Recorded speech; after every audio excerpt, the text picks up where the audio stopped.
먼저 대통령님의 모두 말씀 정해 듣겠습니다. 네, 우리 경남도민 여러분 먼저 인사드리겠습니다. 반갑습니다.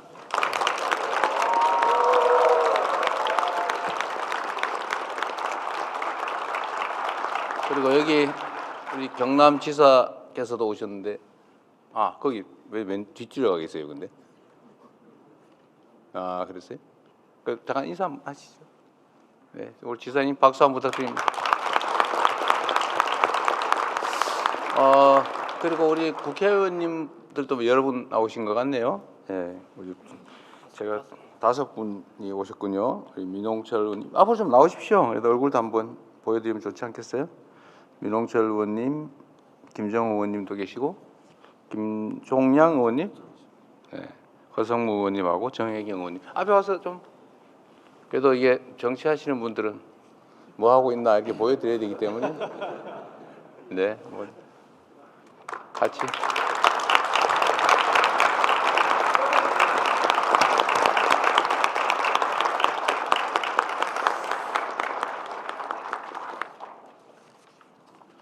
네, 경남이 멀긴 머네요.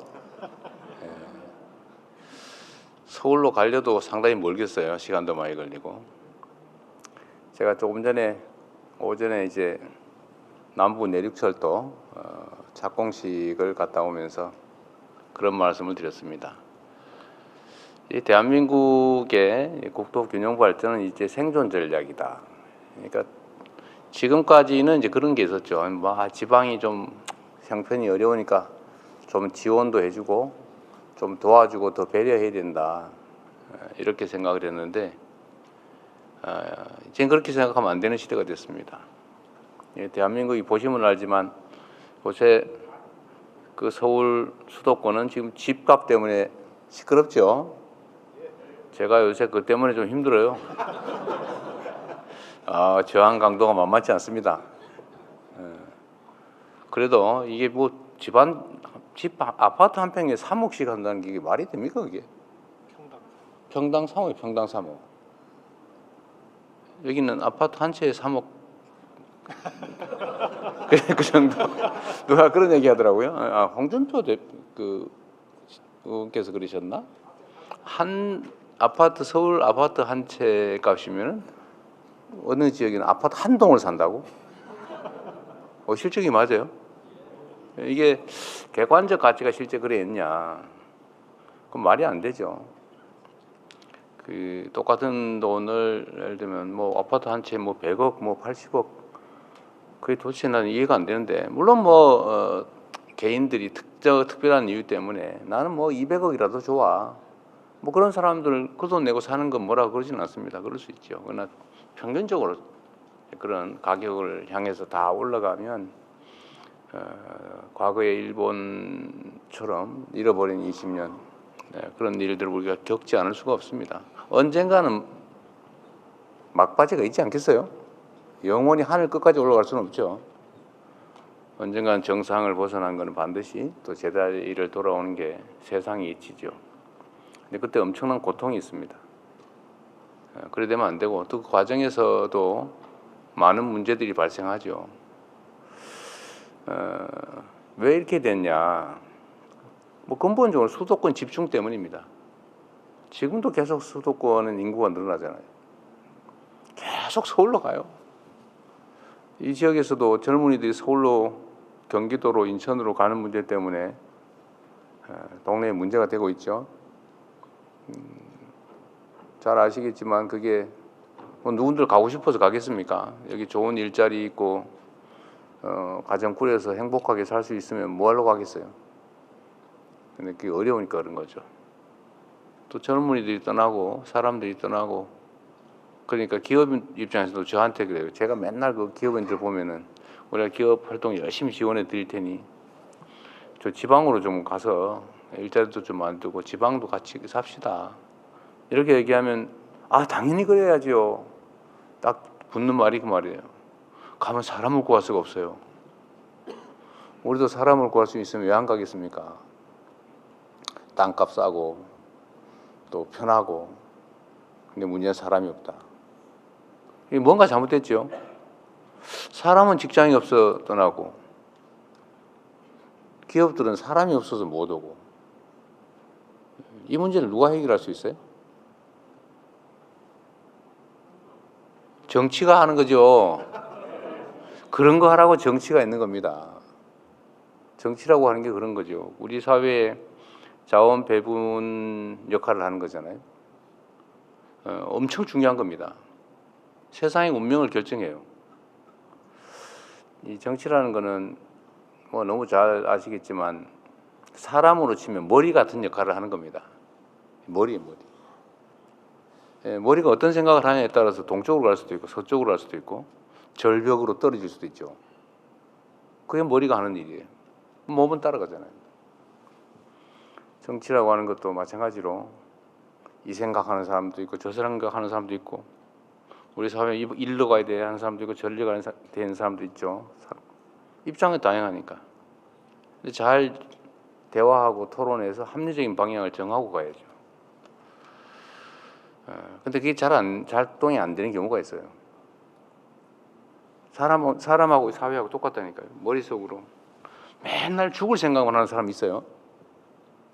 그럼 진짜 죽죠, 결국은. 맨날 살 생각만 하는 사람이 있어요. 잘 살 생각만. 그거 잘 살게 됩니다. 똑같은 조건이면. 정치도 마찬가지죠. 사회가 잘 되게 하려고 열심히 노력하는 사람들도 있고 나만 먹고 살고 세상은 죽든지 말든지 망하든지 말든지 이런 사람 있죠. 그런 사람들한테 맡기면 세상 망하는 거 아닙니까? 결국 그 사회의 자원을 배분하는 역할을 정치가 하게 되는데 문제는 이 정치는 정치인들이 하는 것처럼 보여도 결국은 누가 한다고요? 국민이 하는 거죠. 아, 저 사람이 잘하는구나. 기회를 한 번 더 줘야지. 저 사람 문제 있네. 다음엔 절대 못하게 해야지. 지금 당장 내쫓아야지. 라고 생각할 뿐만 아니라 실제로 행동해서 그렇게 만들면 정치하는 사람들이 자기 살아남기 위해서라도 국민의 뜻을 존중하지 않을 수 없지 않습니까? 너무 당연한 얘기죠. 그런데 왜 나쁜 사람들이 살아남을 수 있냐? 왜 이 사회를, 이 많은 국민들을 더 어렵게 만드는 사람들이 국민을 대표하는 자리에서 국민에게 해가 되는 일, 사회에 해가 되는 일들을 할 수 있냐? 실제로 하고 있는 경우가 있죠, 꽤. 요만큼 있다고 봐야 되겠죠? 실제 있습니다. 나는 노란색 좋아해. 부모 죽여도 노란색이 좋아. 내 인생 망쳐도 노란색 좋아. 이러면 이제 그건 노란색 구하기 쉽거든요. 뭐 이거 가면 팔잖아요. 더 예쁜 노란색 이런 거 사가지고 난 노란색 확실하지. 이렇게 살아남을 수 있으면 결국은 세상을 해치는 국민의 삶을 해치는 내 인생을 내 자식들의 삶을 망치는 사람들이 나를 대표해서 내가 내는 세금으로 내가 맡긴 권력으로 자기 이속을 챙기게 되는 거 아니겠습니까? 근본적으로 정말로 중요한 문제죠. 그래서 이 불균형 문제, 수도권 집중의 문제도 우리가 무슨 수를 써서라도 반드시 시정해야 됩니다. 나라의 모든 돈이 부동산 투기로 몰려가가지고 생산적 분야에는 돈이 제대로 가지도 않고 그래서 이게 이상하게 되면 사회가 건강하지 못하고 발전하지 못하게 되는 겁니다. 사람도 마찬가지잖아요. 이 손발하고 머리하고 다 이렇게 심장하고 다 건강해야지 골고루 다 피가 가고 영양이 가야지 심장에만 이만큼 몰려있고 머리 이쪽에만 한쪽이 이만큼 몰려있고 손발에는 피가 안 가서 썩고 이러면 살 수가 있겠습니까? 그래서 이 균형 발전이 정말로 중요하고 균형 발전이라고 하는 것은 결국 정치가 해내야 될 일이고 이게 우리 사회가 수십 년 한쪽 방향 쭉 달려왔기 때문에 또 수도권 집중 전략이 국가 성장에 도움이 됐기 때문에 이때까지는 그게 맞아라는 생각을 잘 바꾸기 어렵습니다. 거대한 배가 한쪽 방향으로 쭉 가다가 방향을 반대 방향으로 틀려면 엄청난 에너지가 필요하죠. 그래서 국민들의 도움이 관심이 필요합니다. 저는 최선을 다해서 균형 발전 전략을 수립하고 또 시행하려고 해요. 예를 들면 제가 재정 분야에서도 지방에 똑같은 조건이면 더 많은 재정을 투입한다. 예를 들면 아동수당도 지방은 더 많이 주자. 지역화폐도 지방에 더 많이 주자. 저는 이렇게 재정도 좀 많이 하고 산업 배치나 아니면 기반시설 구축에도 지방에 더 많이 하자 이게. 그거 쉽지가 않습니다. 그런데 당장 국회에서 제동이 걸렸어요. 저는 뭐 황당하던데 지방에 더 많이 아동수당 지급하자가 태클이 걸렸어요.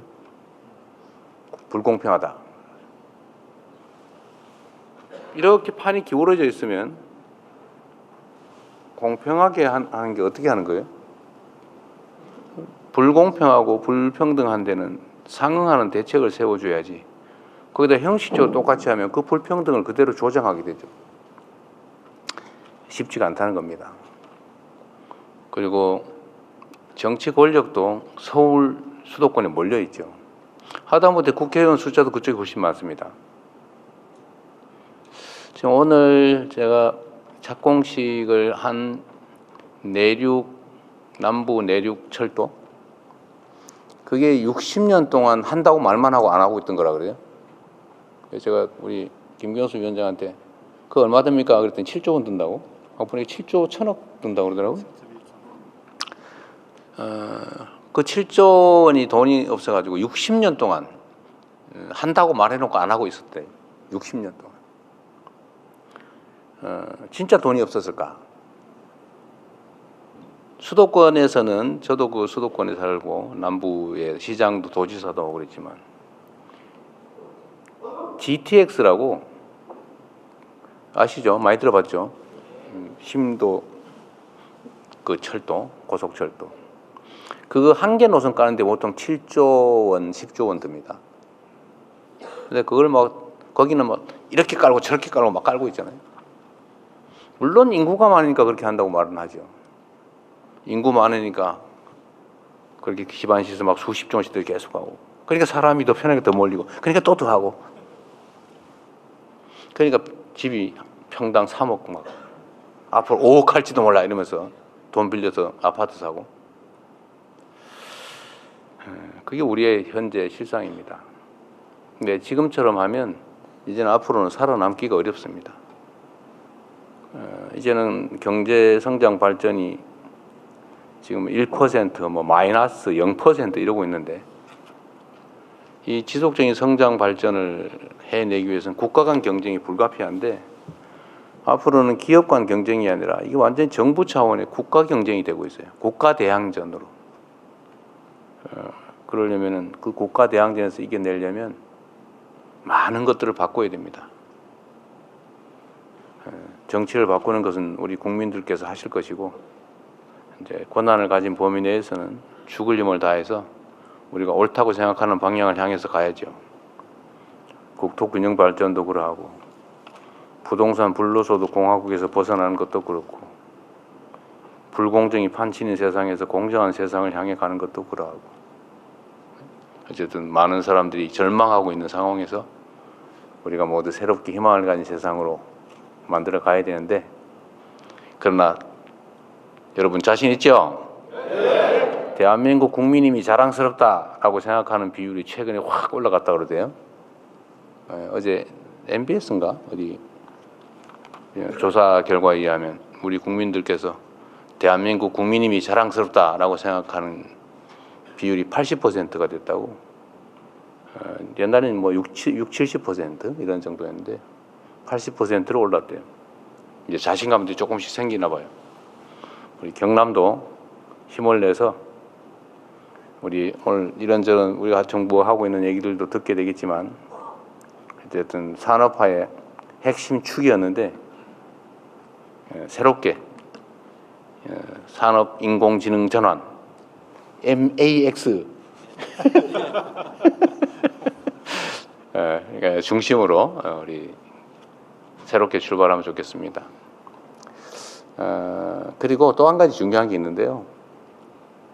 이게 이제 국가 간 총력 경쟁이 되다 보니까 그 국가적 역량이라고 하는 게 여러 가지 측면에서 이렇게 부딪히게 됩니다. 그 중에 저는 예를 들면 뭐 기술력, 교육 역량 아니면 인적인 뭐 기술 능력, 뭐 교육 수준 뭐 이런 등등도 매우 중요한데, 예를 들면 자본의 총량이라든지 다 중요한데 저는 더 중요한 게 있다고 생각해요.